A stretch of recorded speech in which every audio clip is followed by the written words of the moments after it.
નમસ્કાર મિત્રો, recently honourable supreme court દ્વારા એક કેસ મૂલચંદ્ર વર્સિસ યુનિયન ઓફ ઇન્ડિયાની અંદર એવું પ્રસ્થાપિત કરવામાં આવ્યું છે કે ડિલે જે હોય એ કેટલો પણ લાંબો કેમ ના હોય, પણ જો સફિશિયન્ટ કોઝ જો એક્સપ્લેન કરવામાં આવ્યો તો ડિલે હેઝ ટુ બી કોન્ડોન.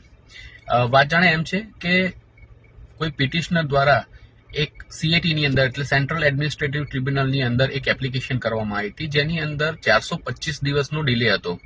એના અગેન્સ્ટની અંદર એટલે ડિલે એ રિજેક્ટ કરી, એ જે એપ્લિકેશન છે ડિલેના આધાર ઉપર રિજેક્ટ કરી, એ વ્યક્તિ દ્વારા દિલ્હી હાઈકોર્ટની અંદર રીટ પિટિશન દાખલ કરવામાં આવી, એ ડિસમિસ કરવામાં આવી, એના રિવ્યુ પિટિશન પણ ડિસમિસ કરવામાં આવી અને એના અગેન્સ્ટની અંદર એ ઓનરેબલ સુપ્રીમ કોર્ટની અંદર ઓર્ડર ચેલેન્જ કર્યો અને એ કેસની સુનાવણી વખતે ઓનરેબલ સુપ્રીમ કોર્ટે એવું સ્પેસિફિક કીધું છે કે ડિલે જે હોય એ ભલે ગમે એટલો લાંબો હોય, પરંતુ જો સફિશિયન્ટ કોઝ જે છે એ ડિલેની એ જો પ્રોપરલી એક્સપ્લેન કરી હોય તો ડિલે હેઝ ટુ બી કોન્ડોન.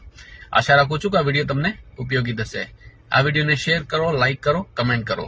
જય હિન્દ, જય ભારત.